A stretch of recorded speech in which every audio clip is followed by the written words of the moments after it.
As our leaders gathered together and we reflected on the past and reflect on the future, and we set out certain priority areas because we believe that as an organization we have to have priorities, and without priorities we will drift and we will actually eventually forget the reason for our being. The first of our priority areas is outreach and discipling. The reason we use outreach is because we believe as people of God we have been called out. We have to step out to reach the lost. It's not just the word that we share, it's the life that we live. We live as witnesses of Christ so that people see Christ and the impact of the gospel in our lives. And also, we are called not only to reach out, but to disciple the nations. The Great Commission is about discipling, making followers of Christ. And in fact, you can call them learning followers, because disciples are learners. Just as we remain learners as we walk with Christ, we're inviting others and working with them to be learners in the journey of being and becoming more and more like Christ. Another area of priority is what we've called compassion and equipping. While we exist to proclaim Christ, we also exist to live as disciples of Christ. Our life as disciples of Christ include loving our neighbors, because the command is that we love the Lord our God with all our heart, with all our soul, with all our mind, and to love our neighbors as ourselves. And Christ says that that second commandment and the first one are the most important, and they encompass all commandments. And so as disciples of Christ, as people who have been called out to reach the nations, we need to continue to live out the Great Commandment, just as we live out the Great Commission. And so compassion and equipping is the way we serve the lost in their context. And that could be through all kinds of ministries. It could be through medical work. It could be through community development. And we will continue to do these things as a priority for SIM because it reflects who we are as the disciples of Christ. Another priority ministry is what we call mobilization and partnership. See, as specialist organization within the Church of Christ, where our gifting is in the area of cross-cultural ministry, we are there to work with the Church of Christ, but to also partner with others. We do not believe as a mission that we are the only one God we use to reach all the lost in the world. And so our goal is to partner with the church, but also partner with others.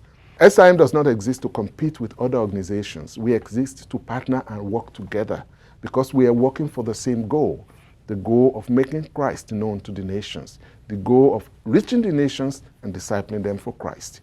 So mobilization and partnership is an area of priority for us, and we will continue to work together with others.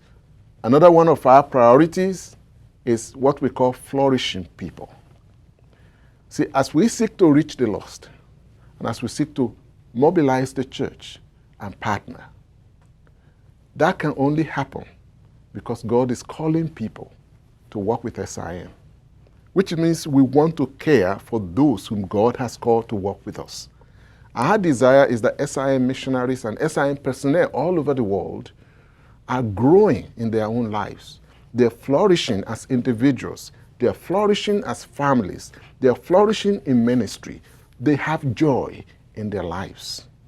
There are many today who are serving in the church, who are serving even in mission, but with no joy in their lives. Ministry becomes a chore. Ministry becomes a burden.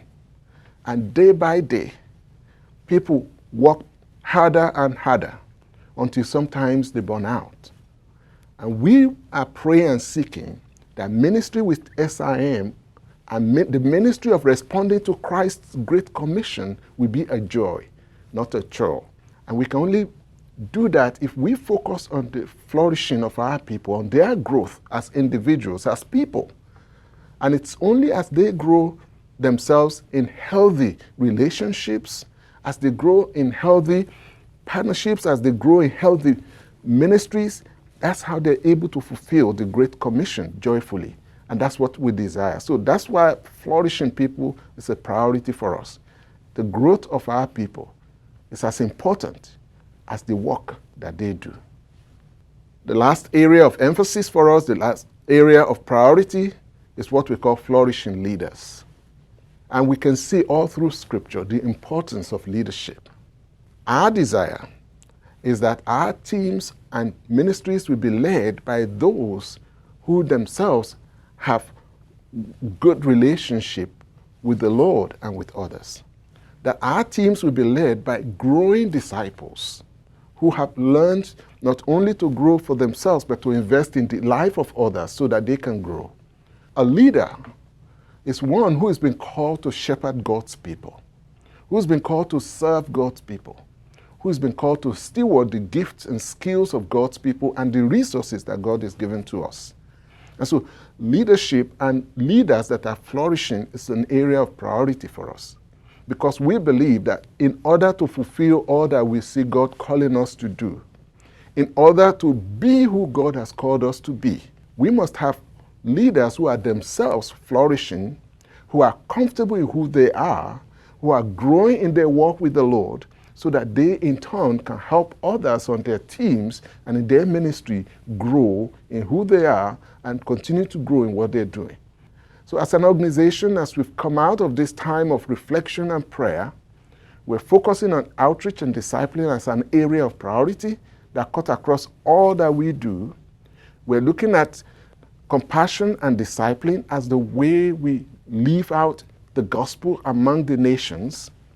We're looking at mobilization and partnership as the way we relate and work with the church and others whom God has set up to do the same thing that we are doing. We're focusing on flourishing people because we believe that flourishing personnel and missionaries and teams around the world are those who are healthy enough to fulfill the reason for our being. And we're focusing on flourishing leaders because we believe that without flourishing leaders, we cannot have effective teams that is fulfilling the reason for our being and fulfilling the mission of Christ.